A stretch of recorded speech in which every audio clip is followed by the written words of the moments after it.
Conor McGregor and Dustin Poirier are going to run it back this weekend, and I think it's a rematch that everyone is excited for. But before they throw down again, let's look back to the first fight and see what happened and potentially more importantly, why it happened. Conor McGregor always starts fights very aggressively, and his athleticism, his footwork, his ability to move and make space is second to none. He tends to lose some of that ability as the fight goes on just because he starts to tire. But this fight finished in the very first round, so every second of this fight is the best version of Conor McGregor. He can make space very quickly. Look how much space opens up between him and Dustin with just 2 steps. One of the most Conor things that he does is he throws a lot of flashy, explosive, out of nowhere kicks.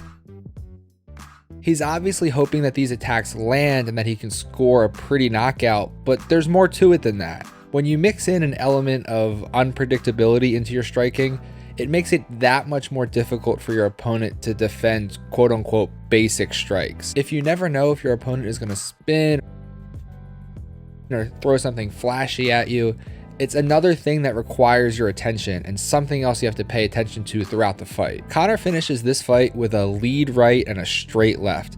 It's a pretty basic combo. And if he only threw basic combos, it would be pretty easy to defend. But he throws some flash at you, and now you're worried about a wide variety of attacks. So against Dustin, he threw a couple spin kicks, he threw a couple hook kicks, more unpredictable, unorthodox stuff. But eventually he starts settling in and he picks up on a read that he's going to have success with his 1-2, his lead right followed by his straight left. Keep an eye on this one right here. Dustin picks up on Conor's read and he lands a nice counter here. Conor just misses with a punch that's eventually going to finish the fight the next time this same sequence plays out. Look how high Conor's head is here. This is why Dustin lands that counter. Conor's chin is not tucked and there's no defense on that side. Let's fast forward to the finish, which is essentially this same sequence, but things are a little different this time around. Conor's learned from his mistake. His chin is more tucked, and after he throws the lead right hand, it's not lazy. It's already on its way back to his face to defend. He's already bringing it high. Even if Dustin was able to get that hook going again the same way he did last time, there's defense there this time that wasn't there last time, and that counter would not have landed as cleanly. But this time around, it doesn't matter because Conor McGregor has such insane power that the fight's over. Conor grazes Dustin behind the ear, and that starts the beginning of the end, and down goes Dustin. And Dustin is known for having a durable chin, so that tells you how hard Conor McGregor hits. He barely touches him,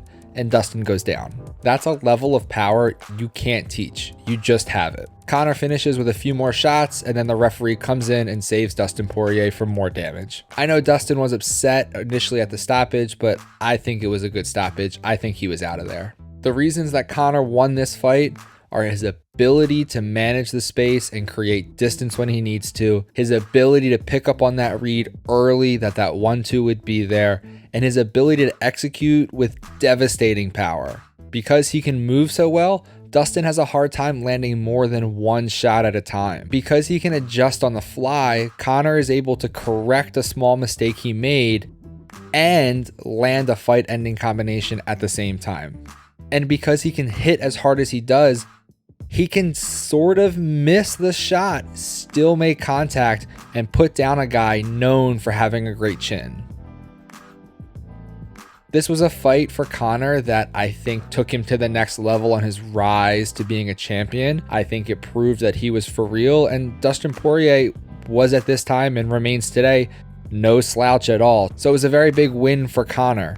I know I'm excited for the rematch. I'm sure you're excited for the rematch as well. If you want to see a more in-depth breakdown of Conor's striking overall, not just specific to this fight, I highly recommend you check out the video by The Fight Dialogue. Conor has a unique blend of stances and ranges that he utilizes in order to stay safe from harm, but he also uses those skills to set up his offense. I'll link to it below. It looks at Conor's whole career, not just this one fight. If you enjoyed this video, please give it a big thumbs up. Make sure you're subscribed to the channel. We have a lot of content coming out this week specifically, including the breakdown I'm going to do of the second fight this weekend. Thanks so much for watching. I'll catch you guys all next time.